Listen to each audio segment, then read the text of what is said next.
Simply Being. I'm your host, Fiora Jasufi, and today I'm interviewing Blerta Beluli, who is one of my good friends. And we started off being just simply family friends. We would see each other at a lot of Albanian events and such.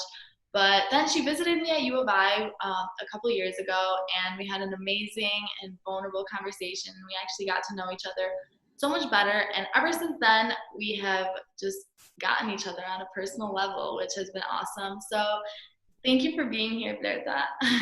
Oh, thank you so much, Fiorda, for having me. It's honestly an honor to be on your show and also just like being able to share both of our stories to people who really may need it. Because I know once we like opened up to one another and like just shared, our experiences, it really just, it felt so like easy. And I feel like with most conversations, they feel forced at times, but it was nice being able to like feel that flow.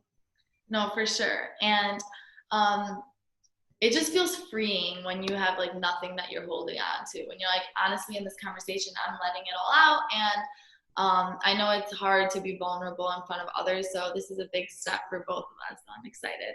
Yeah. So we talked about U of I mentioned that.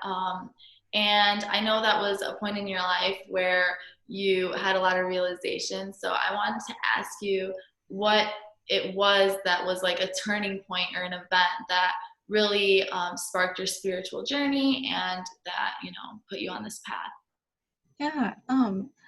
So I was a senior in high school when I came to visit Fiorda at U of I, and literally the week before my visit, I had gotten my heart broken from my first relationship.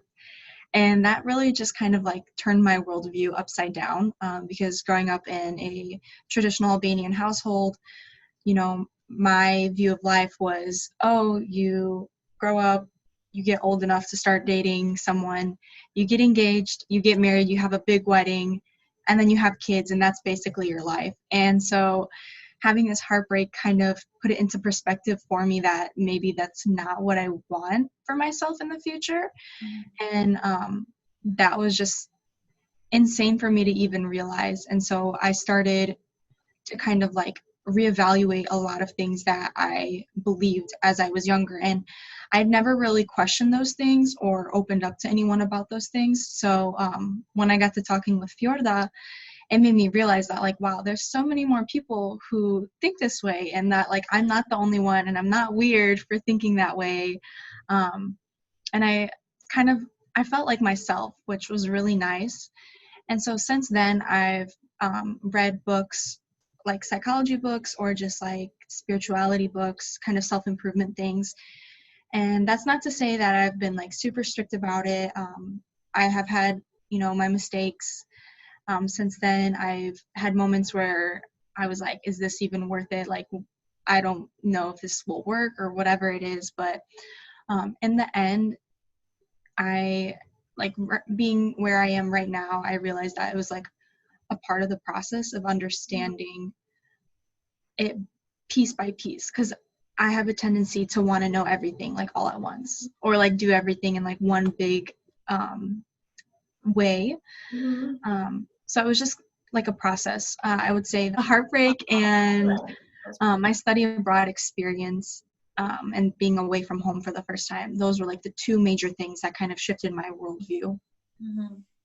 Yeah, I always wanted to study abroad. I never did, but now that I'm moving out to California, I'll kind of like have that experience. Also with heartbreak, you were saying how like it really shifts your view on things. Like for me, what it did a lot of was kind of teach me about empathy because, you're with this person and this whole time you like love them, care about them, you agree on things, you see the good side of them, and then you break up and like you're at first, especially for me, I was trying to focus on the negatives. Like, oh, I didn't lose much. Like this person with this, he did this to me, blah, blah, blah. Mm-hmm. But then after a while, you start to, turn within and be like, wait, so I judge this person for doing all these things, but then I'm not perfect either. And so for me, it was like, oh my God, I hate myself. Like I didn't appreciate what I had. And like said, I was being so negative. And that's when I had this aha moment of like, wait, okay, like, just like how I am having these thoughts, he's probably having that thought of like,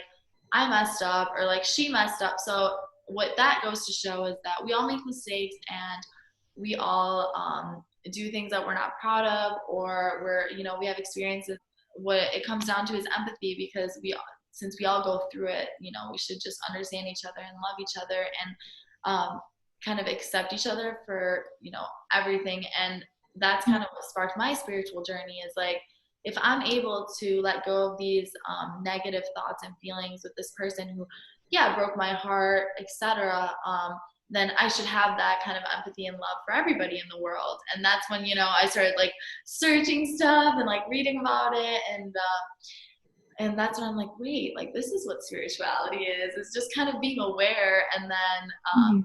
just like seeing the whole world as one, I think. So Yeah, no, I love that. Honestly, I agree. You know, like it teaches you empathy and then like from the heartbreak, but also like that ability for us to take that experience and change the perspective into a positive one is so powerful, because so many people go about living their lives with that negative, you know, connotation to whatever experience they had, whether it was heartbreak or, you know, losing a loved one or whatever it may be. And so I think that's super important. And it was actually you who kind of sparked this like in-depth reading for like spirituality, because I remember you recommended the Four Agreements to me mhm. by Don Miguel. And so I read that and I started reading a few other books here and there, and like just the knowledge that they have and that they share with others is so powerful, and also like being able to actually absorb and accept that like perception.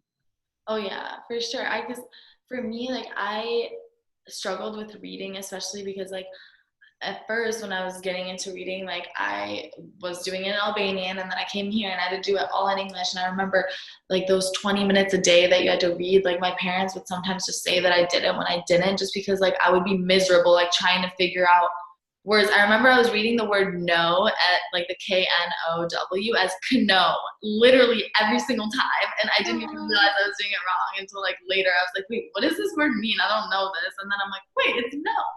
Whatever. Anyway, so I've had a lot of like trauma with reading, but more recently I've done it way more because like I realize the power of it. You're literally going into another person's mind and you're grasping all that information that they know, and now it's part of your knowledge, and that's so powerful, you know. So Mm-hmm. I'm glad you said that, just because like it's not like I read as much as I want to, but I'm glad that I'm like impacting others to do it, because like we can just what's it called, like influence each other. So now that you're reading a lot, you're, you know, giving me recommendations and stuff. So Yeah. yeah. No, that's awesome. Speaking of like school and everything, so what was your biggest challenge, like in school as an Albanian girl? Okay, so for me, it was, you know, and this is like carried throughout my schooling until college. I feel like college, I was just kind of like, honestly, I'm just gonna be myself. But just throughout, it was just fitting in and like knowing what to tell people about myself and what not. Like knowing if Yeah. it was too much or too weird. Like I just always felt like I had to keep this image in line of like what I wanted to, you know, be and how I wanted to be. So I think for me, making friends was always like really hard until later on in life. Like I felt like I didn't have a group of friends until high school. And in high school, toward like junior, senior year, I kind of got adopted into, like, they literally called it that I got adopted into the popular group. And so obviously that was fun for me because I got to go to parties and do these things, but I never felt comfortable. So yeah, I think just like I'm glad it happened, because since I got to experience that and see that it wasn't all that, you know, in college, then I focus on like making real friends and like, you know, partying with people who you care about, as opposed to just like going to random things you're invited to or whatever. But Hmm. um, I think just like feeling like I had to fit in. Like that was the biggest challenge, is like I don't it's like accepting that I didn't, because I never accepted it until later. And so it just constantly followed me throughout. Like now I make jokes out of it. I'm like, oh yeah, like I literally can't. Like my mom doesn't understand that. But back then I had to like pretend there was another reason why I couldn't do it, as opposed to like, dude, my parents are just strict. Like, I Yeah. can't, you know. Yeah, no, I really resonate with that because I feel that as well, being the oldest especially. Like for our parents, everything that we do or experience is like new to them too. Whereas people who have had parents who grew up in the United States, they kind of are aware of like the cultural norms in school or out of school when it comes to like hanging out with friends or whatever. And like I remember literally making PowerPoints and to like play out to my parents as to why I should go to like some dance or like whatever it was in middle school. And I think back to that and I kind of laugh about it because I'm like, that actually like makes sense as to why I'm so persuasive now. But You can thank them now, but yeah.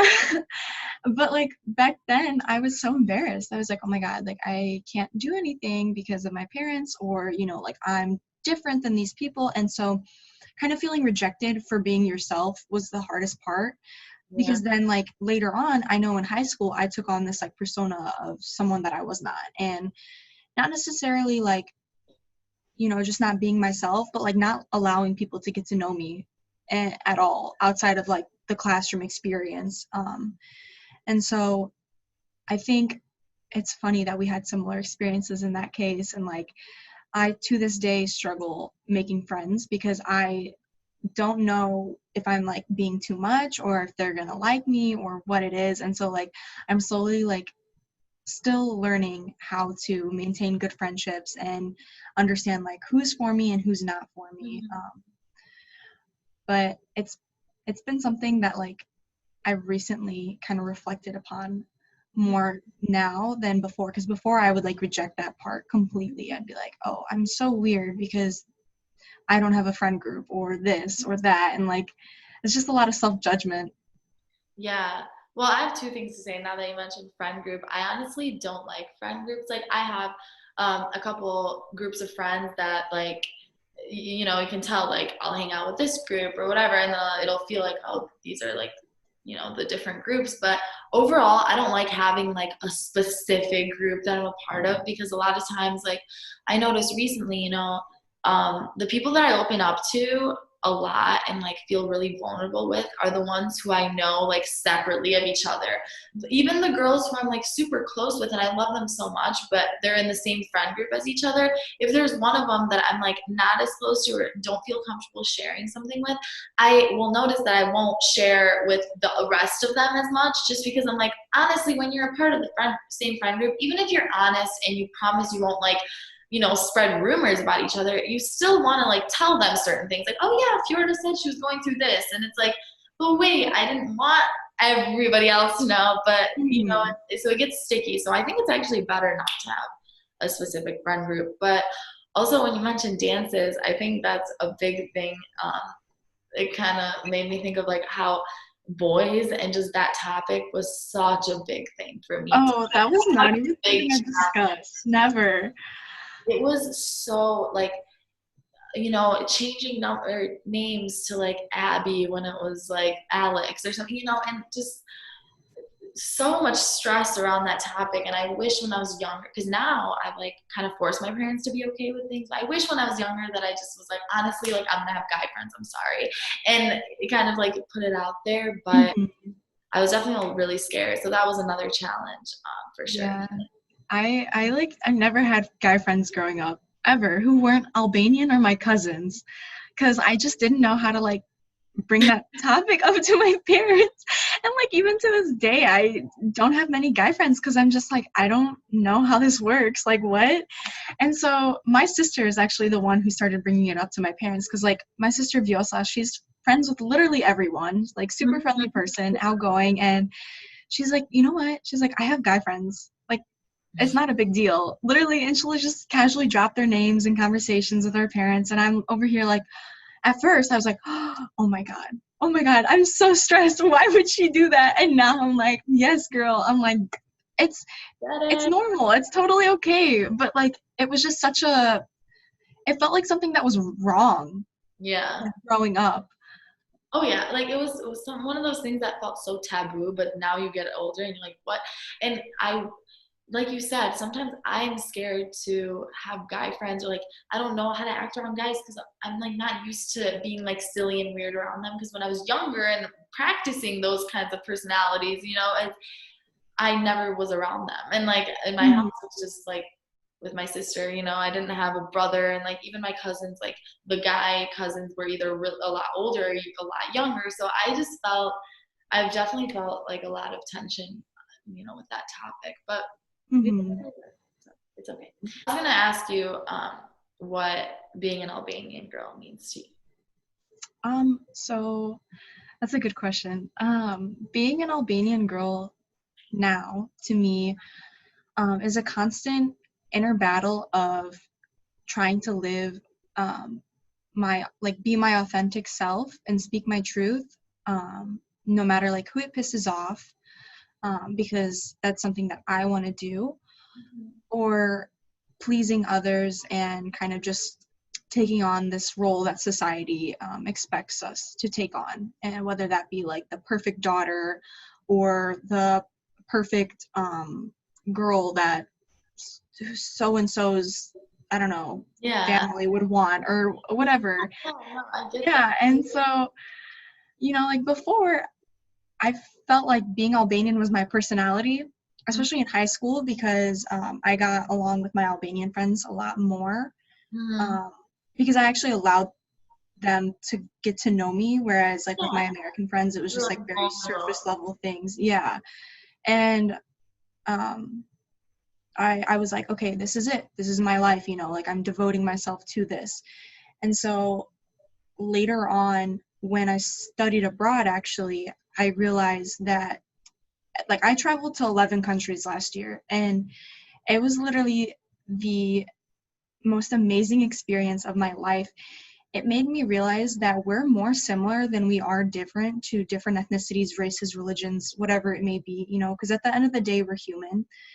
And those small differences that we have, people love to play out and make large. So, kind of like using that difference as fuel to why you should be a certain way is what a lot of Albanians do. Mm-hmm. And there are other ethnicities that do this as well, but like I've noticed Albanians love to do that, where it's like it's us against them. You have to choose, you can't have both. But it's really important for us to realize, especially as first generation kids, or just first generation in general, that we are going to pick up some like Americanized habits, but we're also going to have those Albanian habits or traits that we got from our parents, or like just culture in general.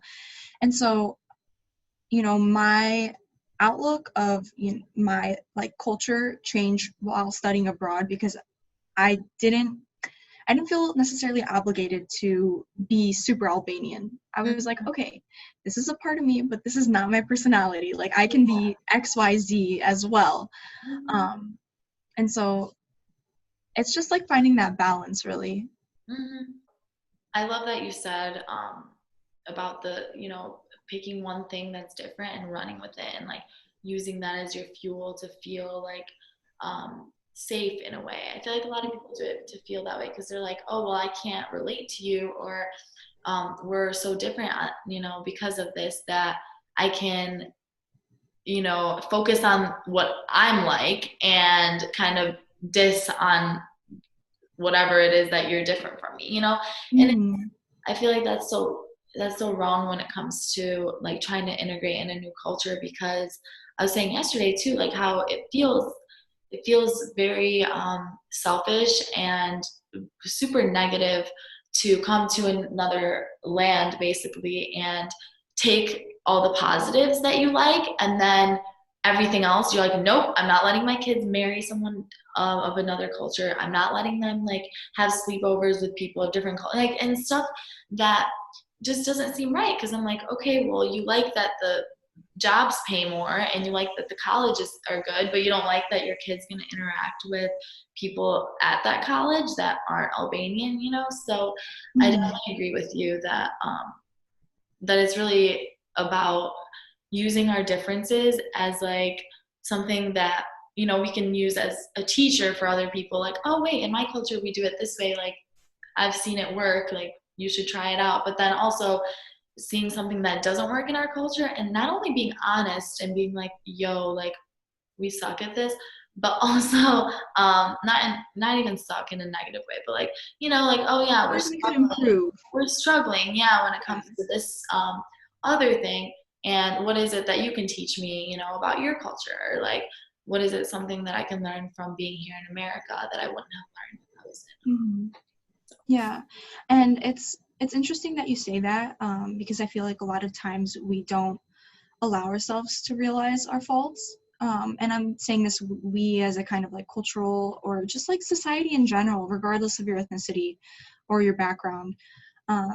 But it's those things that, like those traits that can either help us or hurt us. And so our parents growing up in war and like, constantly needing to be, I guess, fearful of other ethnicities because they like wanted to harm them, that makes sense as to why they like picked up that trait of Yeah. thinking it's us versus them. But now us being here, in the US and not really having that survival mode, if you will, like instinct, need to kind of like reevaluate it in a sense. And I feel like that's what we've been doing. I know a lot of other Albanian girls who think similarly to you and I, and just like people in general who like question what has gotten our, ancestors or parents thus far that could improve. Yeah, no, exactly. I think that, like you said, they come from a different time, so they've had to struggle like with different things. So of course they're going to be more egotistic of like, oh yeah, I'm Albanian, I'm better than you, but they're not even trying to do it. They've just had to do it so much in their life because it really was a battle of like, oh, who is better, me or you? And then like whoever won gets to control the other. So of Mm-hmm. course our parents aren't going to be quick to be like, oh, we love everybody, like everyone's equal because they haven't experienced that. But we Yeah, see that it can be done. So why not? definitely. Yeah. And it's such a beautiful thing once it is done.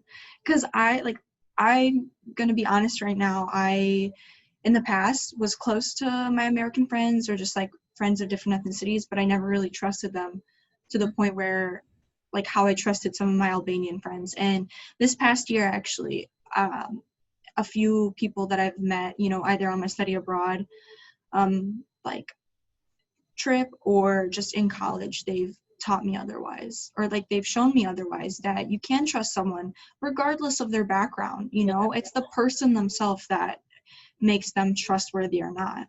Exactly. I'm so glad you had that experience study abroad. I'm sure it was like very necessary just because like um you know also if you have that predetermined like view on something, so already you told yourself like I can't trust my American friends, and that would have been like a complete pattern, but now that you kind of broke that pattern because you left for a little bit and you got to kind of see like wait, some of them were trustworthy, like some of them Yeah. were people. So it kind of like woke you up a bit. I think another thing you mentioned about how um like it's not about impressing some random family or like some random Albanian, like, oh, you need to be good because then my friends will think that, I raised a good child. Like, I wanted to mention it because I used to actually like want to be that way. Like, I wanted to be someone that um, made my parents feel as though it was a good decision to move our entire family here and like change our entire life's like journey in a way. And Mm-hmm. and now, I went through this phase of like rebellion of like, oh, I don't give a shit. Like, I'm just gonna do whatever I want. And like, I still feel that way. I still feel like I'm gonna do whatever I want. But now I'm going into it with an intention of like, I want to be a voice and like, I want to be someone that people who haven't been able to speak up, whatever age they may be, because sometimes the older Albanian women actually like are more scared just because they have like more expectations, in my opinion. But yeah, so just being a voice for Albanians, but also like anyone of any culture, but just specifically like young Albanian girls. Like I just think like my younger cousins or like just like family friends and stuff, people who think that they need to live up to this expectation, kind of show them that they don't have to, and that I am perfectly capable of having a happy life, even if I don't meet every single expectation that everyone had of me. Because in reality, it's like, why did they even have these expectations in the first place? They should be making their Mhm. own goals and expectations for themselves.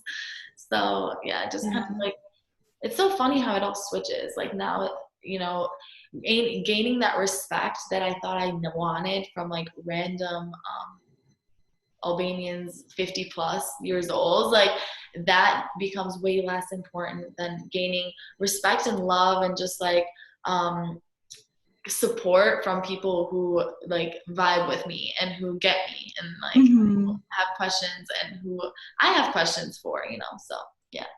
Yeah, no, I love that because I also like I resonate to that so much, and I feel like you are definitely someone I respect so much in the sense of like not only friendship, but I look up to you since you're older than me, and like I didn't have a sister growing or like an older sister growing up, and so I remember when you would like go to these events and speak and like everyone be like, oh, Fiorda's amazing, like you should want to be like her, all this and that, and like So that it was like this kind of like a competition then, you know, like people are like comparing you to this person who's just being themselves. And even then, like when you started doing what you actually want, people were like, oh, what is she doing, like what's going on, blah blah blah, this and that, like they would try to make an intention for your actions when in reality like they have no say in that, you know, they can like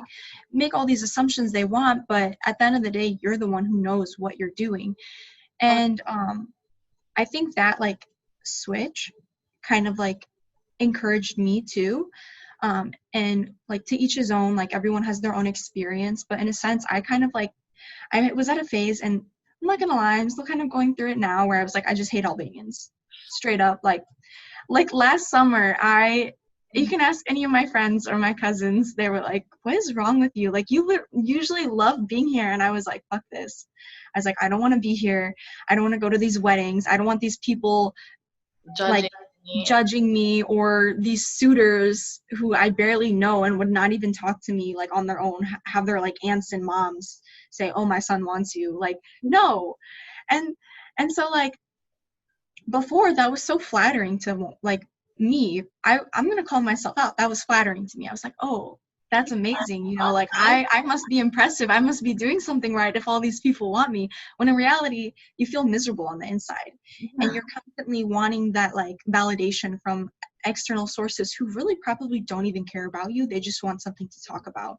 Mhm. Whereas now, you know, you have less of those like people saying, oh, you're doing amazing, or you're doing this, or you're doing that, because you're starting to do things for yourself. And you're going to find the right group of people who think that you're doing amazing things when you do the things that you want. And those are the type of people that you want to like you said, have like respect for, or like love and support from, not the people that are going to talk regardless. Oh yeah. And also another thing is like if you impact sorry the door. If you you know, let's say I always use Dua Lipa and like these famous people as an example. Like out of a lot of Albanians that I know, her and like Rita Ora, Ava Max, I want to give a shout out. Gashi, all these like musicians, I love music, so I'm like really into it. But they have impacted the Albanian community and the just like how people view us as. They've impacted the world and just so many things about the universe. Like they've impacted it way more than some of the people in the Albanian community that are very respected and all these things. They've impacted it way more. And like not I'm not trying to compare it to specific people. I'm just saying like we hear about them all the time and we're like so far away from home. Like they're so far away from home. There's still people in Kosovo supporting them. They always talk about how people from back there are actually our biggest supporters still, even though we're, you know, across the globe. But what people don't realize is those people who are making such an impact, we're probably judged or hated or like, looked at weirdly by the Albanian community at some point. I always use that as fuel too for me because I'm like, I might get weird stares right now, but at one point I'm going to be impacting so many people that the haters hopefully are going to either walk away, say mean things and just like mind their own business, or they're going to, hopefully open their eyes because like I feel like the people who hate on it the most need it the most, like need to open their eyes the most and kind of like see the world as it is as opposed to like how they think it is, so Hmm. it's just like we're fine. That's all we have to know is that we're doing what we need. Yeah, I love that. Okay, so we've talked a lot about the Albanian community and stuff like that. I wanted you to share like what your path with your profession, has been like, where you're leaning towards right now and like where you want to be in the future. So if you want to share, I would love Yeah. So I recently changed my major to international studies. It was business administration at first, and I'm going to be a junior this year, so some may say that I changed it a little late or whatever it is, but I feel like I made the right choice because I just like was not a fan of my finance or accounting classes. Like I could do it, but I was like, this is not for me. So I moved business to my minor, and I also have a Spanish minor, which is actually why I studied abroad in Spain because I was like, I'll know the language and I want to travel. But I've always been interested in like cultures, like different cultures, foreign languages, connecting with people, and then kind of just like seeing how, I don't want to say governments, but just kind of like how policies work in every either business or country or just like in structures themselves. I'm the kind of person who's always to think like, okay, like why is this the way it is? Like what caused it to be this way? And so with international studies, there's 3 specializations, and there's one in diplomacy, there's one in sustainability, and then there's one in like language and culture. And to be honest, I'm not quite sure which one I want to go into yet because I haven't taken any classes for this major. But I know whatever I end up choosing, it will be a good fit for me just because like all 3 of them sound super interesting. But basically at the end of the day, I just want to travel. I want to improve globalization because it is inevitable. Like that's something that is going to become even more and more prominent in our lives as it already has been. And I just want to like leave a good mark on whoever I meet. And that sounds like so small, but I feel like it. regardless, that's something that like everyone should strive for. Oh, for sure. Dude, the biggest impact, like the people who have made the biggest impact on me have been people who sometimes haven't even been in my life for that long or like they haven't done something too crazy, but it's just been like such positive encounter that I've learned so much from it and I'm like, oh, this is a great experience and that's what it's going to be for you too. So Mhm. like being able to meet so many people and leave a mark on their lives. Speaking of traveling, I know that's one really positive thing about my family is like, um, okay, is that we've traveled a lot and like my parents are really like, um, what's it called? It's like inspired by like different cultures, like to visit and stuff. So I was gonna say like, what's something positive about like growing up Mhm. as a, okay. Wait, before you do that, do you want me to ask you about your profession? Because I feel like yesterday, like that was so good what you talked about. Okay, yeah, I do want to talk about that. And Yeah, then we can like, or do you want to talk about the family traveling and then talk about? yeah, because I remember how I had it together with like the advice to women. Okay, perfect. Um, okay, so you mentioned traveling, and that's one thing that's no. So you mentioned traveling, and I know that's probably my favorite thing that I've done with my family is travel all around the world. Every time we go to Albania, we try to stop in a different country, and that's where I've learned a lot about like diversity and that kind of thing.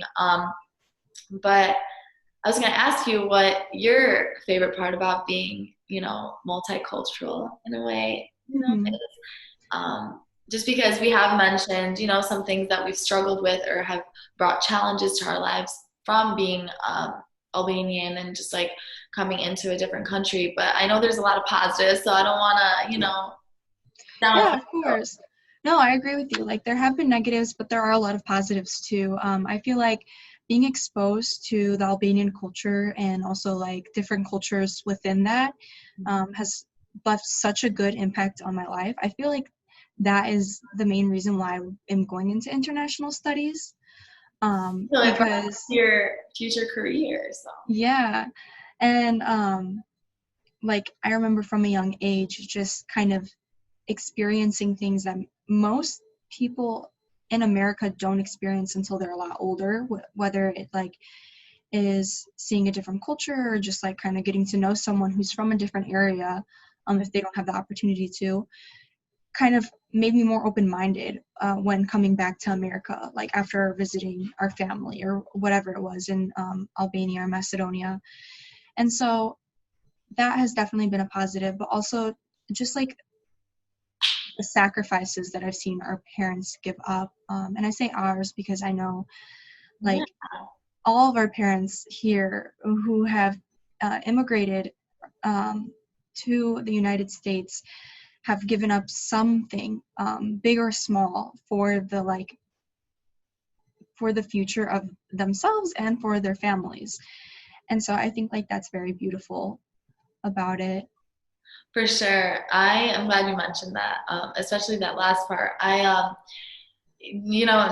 that I'm like about to move, like this is when I realize like I'm gonna be a few hours away with a plane ride and still in the same country, like and nothing too crazy. And these people moved their entire family and like they brought their siblings and like Literally. parents and stuff.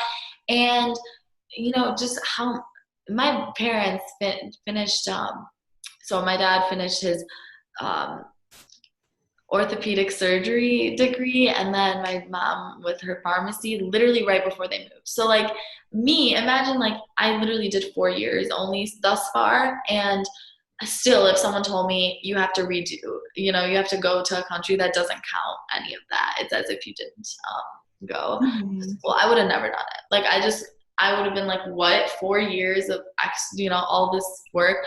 With for them, it was 8 years of school that was just like down the drain. Why? Because life over there just didn't seem like it would give us any opportunity, regardless of their jobs and their careers. So Mhm. yeah, it's just like they gave up so much, and like their families, and like people. When we visit over there, how they have so much going on, and then here it's just like Yeah.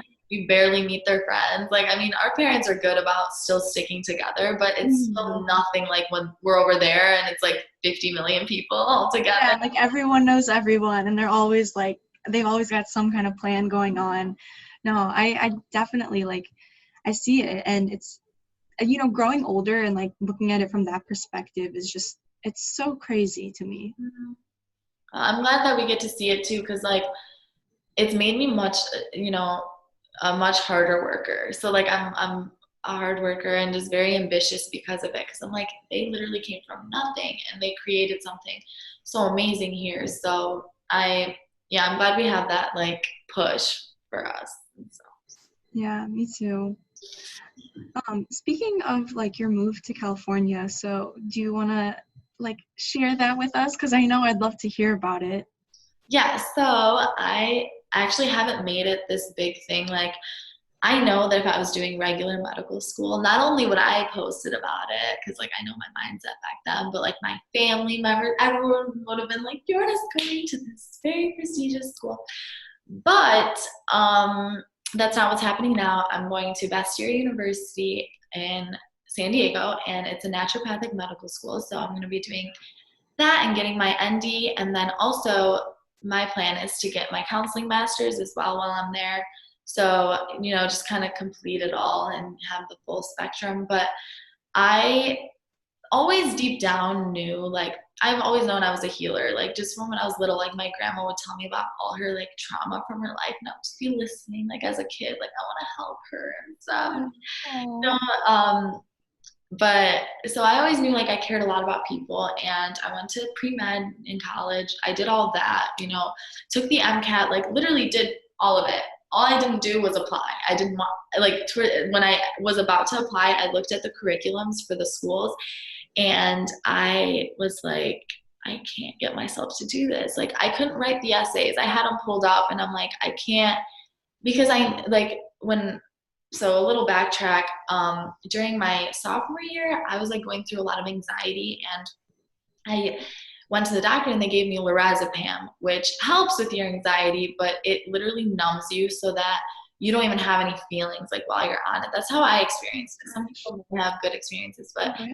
literally it made me, like, feel so numb, and I felt like I was just like a zombie. And I only used it twice, but I just felt so, like, far from myself. I was like, this isn't gonna help me, like, become better.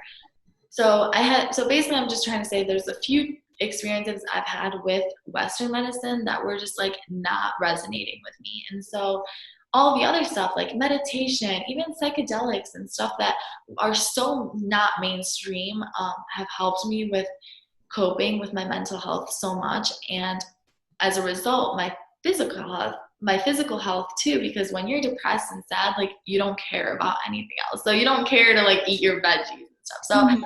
I just really loved the whole spectrum, like, that naturopathic medicine gives. The thing that has caught me, like, from the very beginning, that made me literally do the switch was naturopathic doctors say that, if you remove the obstacles that are holding your body from healing, then your body is actually capable of healing itself. So that's just such an empowering thing that I want to, like, help people understand. But then, what that really does for people is it makes them feel responsible. And I know you said how people really don't like to feel responsible. They're like, no, Yeah. like, God put this upon me. Or they say, like, oh, this is how it was meant to be. Like, I was meant to be sick or whatever. And so they kind of, like, stay in that victim mindset. And so my goal is just to help people understand that you are not a victim. You can help yourself heal. And another really amazing quote, I don't know exactly. Oh, I wish I knew the exact person who said it. I'll find it. But it's, a healer is not someone who heals you. It's someone who holds space for you while you heal yourself. So those are the two phrases. So the one I just shared, and then this one, where it made me be like, what? Like, this is me. Like, I want to be that for people. Like, I want to make people feel like they can leave my office and then, like, go run a marathon. Like, I want to make them feel like they're in control, not like, oh, I'm going to go to Florida and she's going to save my life. Like, that's not the vibe that I want. Yeah. No, I love that so much. I've actually recently kind of gotten to, like, holistic health, and I've noticed that, like, we can control so much. Like, Yeah, you're right. more than we think we can. Sometimes people think that it's, like, out of our hands, and, like, sometimes it is out of our hands, but, like, our health is something that we can, like, take control of. And like you said, like I mentioned yesterday, I can't remember exactly what I said, but it was like, you can't expect whatever it is to work out for you if you don't put in the work. So, like, you have to take that first step, or, like, make those small changes in order to see the bigger results in the end, because that's how it works. Just like with manifesting, actually, you can't just, like, sit there and, like, say, okay, I want this and I want that and this is going to happen, but then, like, not put in the work for it. When you manifest something, you have to, like, do the work, and then, like, hopefully the universe will be on your side for it. From, Yeah. like, that's how I understand manifesting. I'm not sure if that's, like, definition or not. Well, that you're right. I think there's so many ways to think about it, but basically, like, what I've heard is just, like, seeing, basically, especially if you're, like, manifesting, like, doing your or meditations, And, you're like, visualizing it. visualizing, but not Mhm. only, like, visualizing the thing that you're gonna get or whatever you want, but under, like, literally letting that feeling of, like, let's say you want to get into school or whatever, like, something simple, literally feeling the feelings you're gonna get if you got in, like, that kind Mhm. of thing. Or, like, making $1 million, like, just have that like feeling of, you know, Yeah. abundance and like all that just overtake you during your meditation while you're visualizing. So you had it though. It's just like, Mhm. it's not just about wishing, like, oh, I wish I got that. And a lot of people, even if you're not spiritual at all, if you think about manifestation this way, um, you think about those thoughts and you're walking down the street, you're like, I know I want this, let's say. Like, I know I want a job at whatever place. If you never had those positive thoughts about getting that job, when that job possibly lands in your front door, you are not going to know unless you actually had those thoughts. But if you, just because you had those thoughts now, you're going to know like when the opportunity comes, because wait, that's familiar. I had that thought. But if you never think about your dreams, then nothing's gonna feel even familiar. You're like, oh yeah, that's a good opportunity, but then you're not gonna know that that's the opportunity you've been waiting for, you know? Mhm. No, that's so true. This is like not as like large as opportunities, but I was just thinking to myself like earlier today, I went to the chiropractor and Oh, like that's I all you're. told yeah, and I told him about my breakfast. I was gonna eat oatmeal, and he's like, "Oh, I have a treat for your oatmeal." And so he brings out these like fresh blackberries, and I was like, "Oh my gosh, thank you! Like this is so nice." And so like I was just thinking, I was like, "Wow, I wish I had a blackberry bush." And like literally, like 2 hours later, after I eat my breakfast, do whatever I need to do, I go out to my garden with my grandma, and next to my garden, there's a blackberry bush. There was a blackberry bush in my backyard the whole time, and I never noticed it until today. And I was like, wait, like what? Like That's crazy. I know, and It's you like wouldn't it's even so think many that. And so like I don't know, small things like that. Sometimes I'm like, is this a coincidence? But then like the other part of me is like, no, like it's not a coincidence. Just like be grateful for it that it happened. Exactly. It's kind of like a reminder. That's the way I see it for sure. Hmm. But based on the lessons that you've learned up to this point, Blerta, what is something that you want to tell others and something that you think would benefit them? Um, so I think the most important thing that I've learned, and am still learning to this day, is to not be afraid to ask for help. Um, you know, whether that be like psychological, physical, like emotional, whatever kind of help it may be, like don't be afraid to ask for it. And also to just be yourself. Like most of my life, I've gone through like wanting to be anyone but myself. And I was so miserable that way. Once I realized that like being myself and, you know, being vulnerable and like seeking help um, is actually like beneficial and worthwhile, I started feeling a lot better. And so like that's to Albanian girls, guys, or just like anyone in general. Mhm. No, you made two amazing points there. I being true to yourself is like definitely something that's been like a cure for a lot of people, and like for me especially, like it's transformed the way that I'm like feeling, but also like the way that I'm like experiencing the world. It's just all at once, just amazing. Even though it can get hard, obviously, like you get people who judge you and stuff like we talked about, but the thing is, if you're being yourself and people judge you, it's kind of just like, oh, they're not meant for me. But if Mhm. you're trying so hard and people still don't like you, because chances are they might not, you know, that's just how life goes. That's when it feels like shit. Like straight up, I've experienced that so many times where I've like tried so hard and I thought like finally I made it, like this person likes me. Nope, they don't. And then you're like stuck with being fake and by not having friends. Like now at least if I don't have 10 million friends, it's because you know only 10 or 15 people vibe with me. The rest don't. But that's fine, you know. But if you just are constantly trying and you still aren't making it, that means that you know you should stop trying and just like do your thing. Also, Mhm. like one advice I would give is kind of the same as yours with the true to yourself, but basically the first step of that. So, like, I think for me, it kind of happened in two parts. Like, I had to figure out what myself was and what my passions were and what I really, really like thought I was on this earth to do. And so, for anyone who heard her say, be true to yourself, or me talk about, oh, being, your true self, blah, blah. And it's like, wait, what do you mean by that? This is Mhm. what I mean.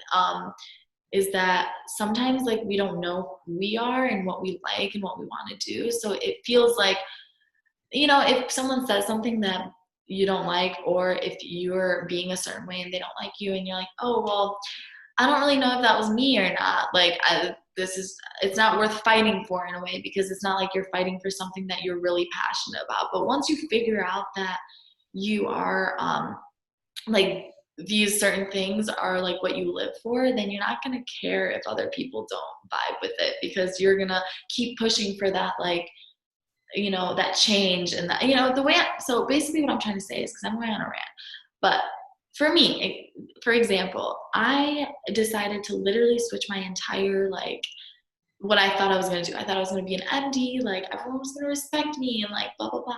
And now I'm doing a field that in some states is not even licensed. In the states that it is licensed, though, it's usually pretty respected, because people understand that, like, it is a new way of thinking and kind of like Mhm. a more holistic way to heal someone, and instead of covering the symptoms. However, if I never understood that this is my passion and that, like, I believe in health 100%, I would have never been able to be like, fuck you guys, I'm going to do what I want, because I would have been so scared of like what I want. But once you become Mhm. sure of what you want, and you are, that consumes you, and you're like super passionate about it, then the few people who don't care, or who are, you know, making fun of you or whatever it may be, are not going to bother you, because you're so true to it. But if you don't know it, then how are you going to really fight for it? So That's so true. I love that. thanks for listening, guys.